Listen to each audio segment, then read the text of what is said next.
को रिजेक्ट कर दें। अब देखिए, इस तरह की भाषा का ये प्रयोग करते हैं कि तुम्हारे पास वोट है, मेरे पास फंड है। मतलब सीधे सीधे ये बोल रहे हैं कि अगर तुमने मुझे वोट नहीं दिया, मैं तुमको फंड नहीं दूंगा। अब मतलब इसका इलेक्शन कमिश्नर को सबको संज्ञान लेना चाहिए कि आप तो वोट खरीदने की बात कर रहे हो। इसका मतलब ये तो फ्री एंड फेयर पोल किधर हुआ? और अजीत पवार के पास तो बहुत पैसा है भाई।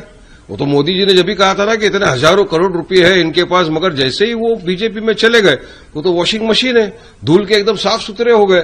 उसके बाद उनके बेटे के ऊपर जो आया वो भी धूल के साफ सुथरा हो गया, बीजेपी में चले गए। तो फंड तो बहुत है उनके पास, लेकिन इस तरह से आप फंड की बुनियाद के ऊपर लोगों को डरा के धमका के वोट नहीं ले सकते ना। ये तो साफ साफ धमकी है कि अगर आपने मुझे वोट नहीं दिया मैं आपको फंड नहीं दूंगा। इसका मतलब क्या है? तो ये डराना धमकाना जनता को नहीं परवड़ता है। जनता इसका पूरी तरह से जवाब देगी। और हम तो चाहेंगे कि इलेक्शन कमिश्नर और अन्य जो लोग हैं उसकी इस बात का संज्ञान ले। इस तरह भाषा कि मैं अगर बोलूंगा, वारिस पठान ने अगर बोल दिया कि नहीं भाई तुम अगर मेरे को वोट नहीं दोगे तो मैं तुमको फंड नहीं दूंगा, तो अब तक मेरे पीछे तो कार्रवाई लग जाती भाई। मुझे तो हो सकता है जेल में डाल दिया गया होता, मगर अब कोई कार्रवाई नहीं, कुछ नहीं होगा, सब खामोश बैठे हुए। तो हम तो चाहेंगे कि इनकी बातों का संज्ञान लिया जाए कि कहां है फंड, कौन सा फंड देने की बात कर रहे हैं और कहां से आया फंड।